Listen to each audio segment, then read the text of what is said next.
মনে জেগেছিল একাধিক কৌতূহল, কিন্তু সেই কৌতূহলের পরিণতি যে মৃত্যু তাকে জানত। বিষ সম্পর্কে জানতে পরিবারের অজান্তেই লুকিয়ে লুকিয়ে প্রায় প্রতিদিন অল্প অল্প করে বিষ খেয়েছিল মুর্শিদাবাদের বড়ইয়ার এলাকার বাসিন্দা বছর 15-র এক কিশোর। শুক্রবার বেশি পরিমাণে বিষ খেয়ে ফেলে ওই কিশোর। এরপরেই শারীরিক অবনতি ঘটে তার। প্রথমে কান্দি হাসপাতালে নিয়ে যাওয়া হয়, সেখান থেকে বর্ধমান মেডিকেল কলেজ ও হাসপাতালে স্থানান্তর করা হয়। বুধবার মৃত্যু হয় তার। ওই কিশোর মুর্শিদাবাদের সুন্দরপুর উচ্চ বিদ্যালয়ের 9ম শ্রেণীর ছাত্র। গত শুক্রবার বেলা 3:30-4 নাগাদ ঘরের মধ্যে ঘাস মরার ওষুধ ছিল, যেটাকে ঘাস মরা বিষ বলে, ওটা 25 ml মতো খেয়ে নিই। এই কাজ কেন করলি যে কাকা আমি খেয়ে টেস্ট করে দেখছিলাম কেন বিষ কীরকম খেতে হয়। ধরেন ছেলে কাজ কাম করতো, ঘুরে বেড়াইতো, এবার যে এইভাবে এইরকমভাবে যে ছেলে বিষ যে খানিক করে খেয়েছে আর করেছে, এটা তো আমাদের জানা ছিল না। তো আমরা জানি না, কিন্তু এখন যা রিপোর্টারে দেখাচ্ছে, এখন দেখাচ্ছে যে 42 দিনের মাথায় দেখাচ্ছে 5 রাউন্ড আর কি খেয়ে নিয়েছে। হ্যাঁ, ডাক্তারের রিপোর্টে বলছে।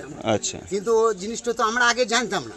না, এগুলো ঠিক, এগুলো আসলে ফসলে দেওয়ার তো মানে ঘাস টাস মারার বিষ মানুষ ব্যবহার করে থাকে, বিভিন্ন জায়গা থেকে নিয়ে এসে ব্যবহার করে থাকে। গ্রামবাসী এখানে উপস্থিত আছে, ওনাদের যে সহযোগিতা প্রয়োজন হবে আমরা অবশ্যই সেই সহযোগিতা পরিবারকে করব। বয়ঃসন্ধিকালে কৌতূহলবশত ঘটনাটি ঘটেছে। পাশাপাশি এ সমস্ত বিষয়ে পরিবারের বেশি করে নজর দেওয়া প্রয়োজন বলে জানিয়েছেন মনোবিদ ডাক্তার শান্তরূপ দে। সবসময় যে ডিপ্রেশন, অ্যাংজাইটি এইসবের জন্য যে কেউ বিষটা পান করে তা কিন্তু নয়। এটা শুধুমাত্র কৌতূহলবশত সেই দীর্ঘদিন ধরে যে একটা এরকম ঘটনা চালিয়ে যাচ্ছিল বা এরকম ঘটনা করছিল, এটা কিন্তু পরিবারের প্যারেন্টাল নেগলিজেন্সি বলা চলে। কারণ ও যখন প্রথম দিকে তার বাবা মাকে জানিয়েছিল, তৎক্ষণাৎ বাবা মার বিষয় উচিত ছিল এই ব্যাপারটা নিয়ে একটু উঠে পড়ে লাগার, এটা নিয়ে তাকে বারণ করার। আমাদের বাচ্চাদের উপর একটু নজর দেওয়া উচিত এবং বন্ধুর মতো মেশা উচিত। যার কৌতূহলটা, তার সঙ্গে কথা বলে পুরো ব্যাপারটা ক্লিয়ার করা উচিত। সে যে কোনো কৌতূহল হতে পারে। পরিবারকে আরও সচেতন হতে হবে বলে জানিয়েছেন মনোরোগ বিশেষজ্ঞ ডাক্তার রঞ্জন ভট্টাচার্য।